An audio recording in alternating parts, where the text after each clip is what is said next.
Today యాక్టివిటీలో భాగంగా జ్ఞానేంద్రియాలు అనగా ఏమిటి, జ్ఞానేంద్రియాలు మన శరీరంలో ఏ ఏ వేటిని జ్ఞానేంద్రియాలు అంటారు, ఆ యొక్క జ్ఞానేంద్రియాలు మనకు ఏమి తెలియచేస్తున్నాయి అనే యాక్టివిటీని ఇప్పుడు మా చిన్నారులు చేరుపుతున్నారు. అందరూ కుడి చేయి ముందుకు పెట్టిలా, రైట్ హ్యాండ్, ఒక్క చెయ్యే, ఓకేనా? ఇప్పుడు మనకు 5 ఫింగర్స్ ఉన్నాయి కదా.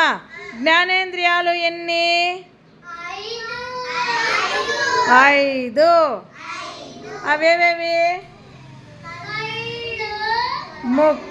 Very good. 2 చెవులు చూపెట్టాలి.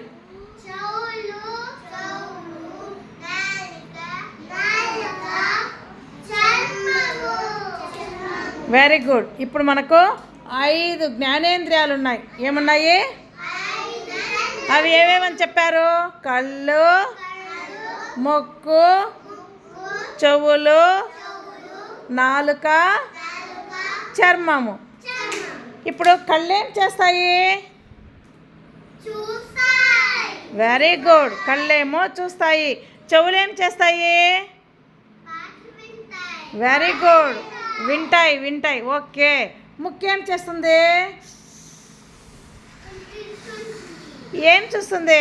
స్మెల్ చూస్తుంది. వాసన, సువాసన, స్మెల్ చూస్తుంది. నాలుక తింటుంది కాదు, అది ఏం తెలుస్తుంది? ఇప్పుడు పచ్చిమిరపకాయ ఇస్తే మీకు ఏమవుతుంది? చాక్లెట్ ఇస్తే ఏమంటారు? కాబట్టి నాలుక ఏం చేస్తుందని చెప్పినాను? రుచి చూస్తుంది. చర్మం ఏం చేస్తుంది?